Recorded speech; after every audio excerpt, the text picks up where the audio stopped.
Olá pessoal, tudo bem com vocês?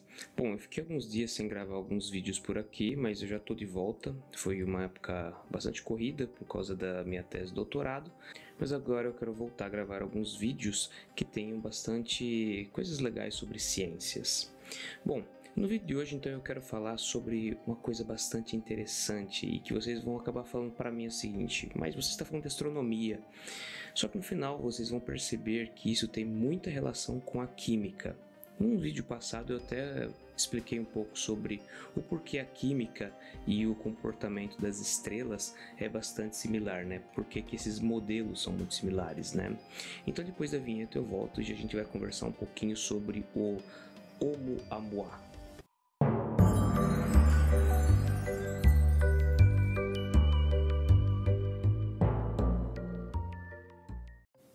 E aí pessoal, tudo bem? Então aqui de volta mais uma vez, sejam todos bem-vindos ao canal Ciência Química. E hoje eu falei que nós vamos conversar um pouco sobre o Oumuamua. Acho que muitas pessoas até já ouviram falar, né? As pessoas que têm algum interesse em astronomia e em ciência em geral já ouviram falar desse corpo celeste que passou aqui por perto do sistema solar. Mas antes de tudo isso, então eu quero já pedir para você, se for possível, você já curtir aqui esse vídeo, e se você não é inscrito no canal, já se inscreve para poder ajudar a gente a ganhar relevância, né? Porque falar de ciência sempre é muito difícil, a gente precisa ter um estudo bastante aprofundado e poder trazer então esse conteúdo para vocês aqui, né? Então, se possível, já se inscreve, compartilhe, curta e deixe seu comentário aqui embaixo se você já conhecia o Oumuamua. Bom, o termo Oumuamua vem do havaiano e significa como se fosse um visitante, alguém que vem de longe, né? Alguma coisa do tipo assim. Eu não sei muito bem o que significa isso em havaiano, mas é o que dá para entender, né? Como um visitante, alguém que vem de longe, né? Alguma coisa do tipo.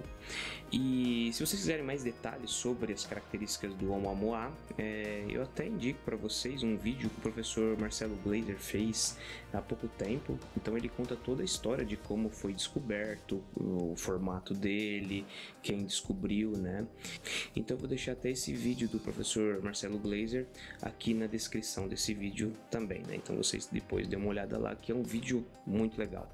Então, em resumo, o Oumuamua ele é um objeto que vem de outro sistema, né? Basicamente de outro sistema estelar. Então, ele vem de outra região do espaço, né? Que não é aqui da nossa Via Láctea. Ele vem de uma posição muito distante do universo e então é um visitante bastante intrigante para a gente, porque é o primeiro objeto que nós conseguimos ver que passou perto do nosso sistema, do nosso planeta no caso, e que é de uma região desconhecida do universo. E o que mais chamou a atenção nele foi o seguinte fato: ele tinha um formato diferente, e esse formato trazia uma ideia de ser uma coisa semelhante a um charuto, né? Se vocês quiserem mais informações, como eu disse, dê uma olhada no vídeo do professor Marcelo Glazer, que ele explica toda a característica de como pode ter se formado isso, né?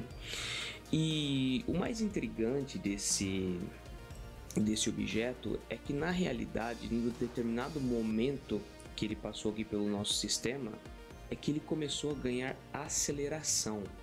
E isso não é possível quando um objeto não se aproxima de um corpo de maior massa. Então imagina, ele estava no vácuo, sem um corpo de grande massa, ou seja, que tem uma gravidade para influenciá-lo, e ele ganhou velocidade, né? Ele começou a acelerar na realidade. E isso foi o que deixou as pessoas muito intrigadas. Então, duas características, né? O formato dele e o fato dele começar a acelerar. Isso não era algo um tanto quanto normal. E devido a esse fato, um dos cientistas que estava estudando, né, no caso um professor da Universidade de Harvard, um astrofísico chamado Avi Loeb, ele começou a criar umas hipóteses que traziam a ideia de que, na realidade, esse objeto, o Oumuamua, ele não era um objeto comum, não era um objeto normal, não era um objeto que a natureza tem a capacidade de gerar. Ou seja, ele era um objeto construído. E obviamente isso gerou um grande furor, tanto na comunidade científica quanto no meio televisivo, jornalístico, né? Por quê? porque ele estava começando a afirmar que aquele era um objeto criado por uma certa inteligência. Então, uma inteligência teria criado aquilo e ele poderia ser tanto um lixo espacial, assim como uma espécie de um satélite enviado para estudar-nos. Então imagina, um cara renomado, um professor, veio com essa história de que esse objeto, na realidade, era talvez uma sonda de análise interplanetária, interestelar, né? E todo mundo ficou bastante eufórico, né? Ele até escreveu um livro depois, né?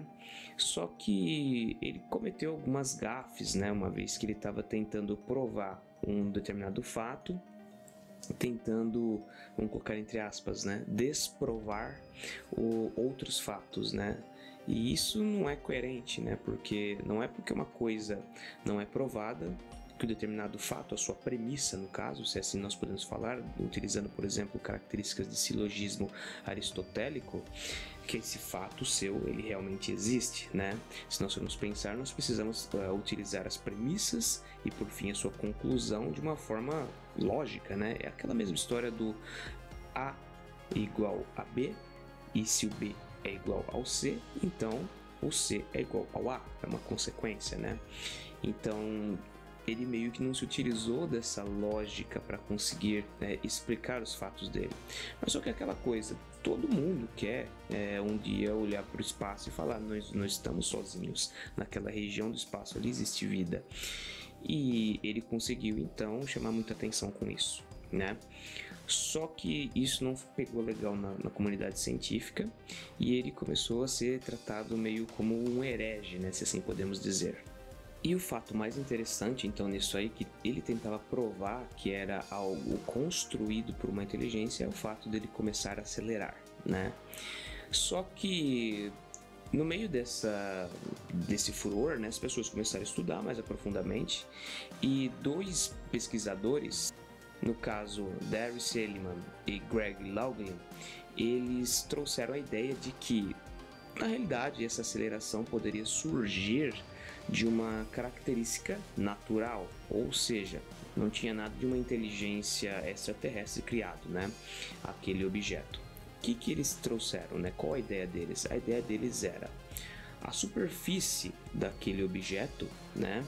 Ela era coberta por hidrogênio sólido, então assim, hidrogênio congelado, e que quando ele se aproximava de uma região que possuía uma estrela, né? Ou seja, que possuía a possibilidade de emissão de radiação eletromagnética, aquele gelo de hidrogênio que havia na superfície, ele começava a sublimar, ou seja, passar do estado sólido para o gasoso, e dessa forma ele criava um impulso e o objeto ele ganhava uma aceleração. Essa ideia foi bem aceita a princípio, mas o problema que surgiu ali é que o hidrogênio ele acaba sublimando muito fácil. Então o que acontece? Você precisa de pouca energia para fazer com que o hidrogênio congelado passasse do estado sólido para o estado gasoso. Então com pouca energia você fazia isso. E isso iria fazer o quê? Iria fazer com que toda a camada de gelo de hidrogênio, se a gente pode chamar assim, evaporasse, né? Passasse muito rápido para o estado gasoso e dessa forma ela fosse totalmente consumida. Isso daí iria fazer com que em um determinado momento aquele objeto não tivesse mais um aumento de aceleração.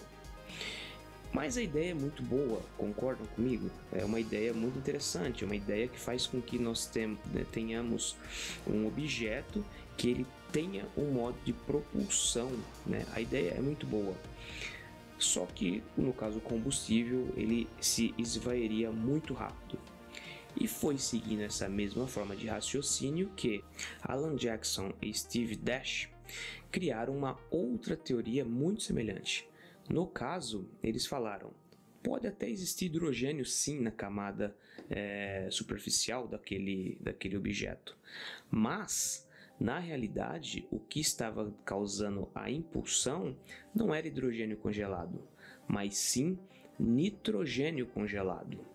E por que isso? Porque o nitrogênio ele degela, se a gente pode dizer dessa forma, ele sublima, necessitando de mais energia.